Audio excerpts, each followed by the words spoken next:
ZPTC ఉప ఎన్నికలు ఎన్నడూ లేని విధంగా ప్రశాంతంగా జరిగాయని టీడీపీ నేత బీటెక్ రవి అన్నారు.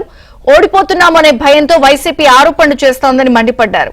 వైసీపీకి ప్రజాస్వామ్యంపై నమ్మకం ఉంటే రీపోలింగ్ ఎందుకు బాయ్కాట్ చేసిందో చెప్పాలని బీటెక్ రవి డిమాండ్ చేశారు.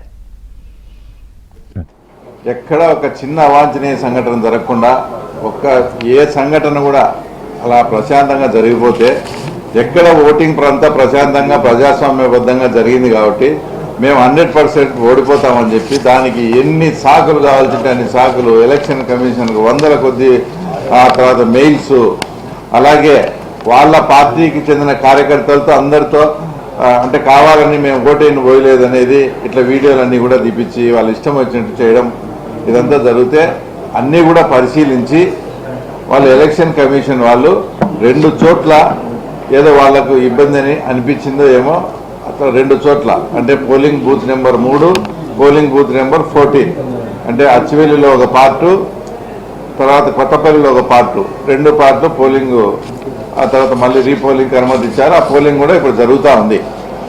ఇప్పుడు వాళ్ళు అసలు రీపోలింగ్ కావాలని అడిగినదే వైఎస్ఆర్సీపీ పార్టీ. ఇప్పుడు రీపోలింగ్ వచ్చి రీపోలింగ్ చేసేటప్పుడు సడన్గా అవినాష్ రెడ్డి గారు మేము ఆ తర్వాత ఎలక్షన్ మనం బాయ్కాట్ చేస్తున్నామని చెప్తాడు. అసలు రీపోలింగ్ కావాలని అడగడమే ఎవరు చెప్పిరి, రీపోలింగ్ ఇచ్చిన తర్వాత మళ్ళీ బాయ్కాట్ చేయడం ఎవరు చెప్పిరి? వాళ్ళు చెప్పేదంతా మొత్తం 15 బూతులు రీపోలింగ్ అయితే చేస్తామని ఆ తర్వాత ఒక కొత్త వాదన చెప్తున్నారు.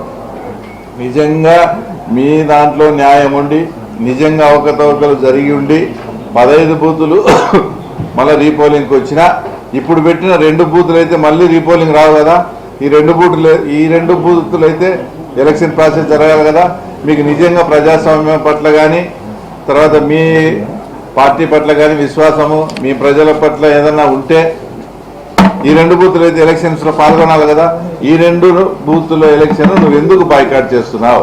మీకు క్లియర్గా తెలుసు ప్రజలు ఓటేస్తే మీరు ఓడిపోతారు. దానికి ఇప్పుడు మీరు క్లియర్గా మీరు కానీ మీ ద్వారా రాష్ట్ర ప్రజలు కూడా ఆలోచన చేయండి. రీపోలింగ్ కావాలనేది వాళ్ళే ఇప్పుడు 2 పెట్టినారు. వాటిలో మీరు పాల్గొనకుండా మీరు బాయ్కాట్ చేసి పారిపోతున్నారంటే దాని అర్థం ప్రజలు మీ వైపు లేరనేదే.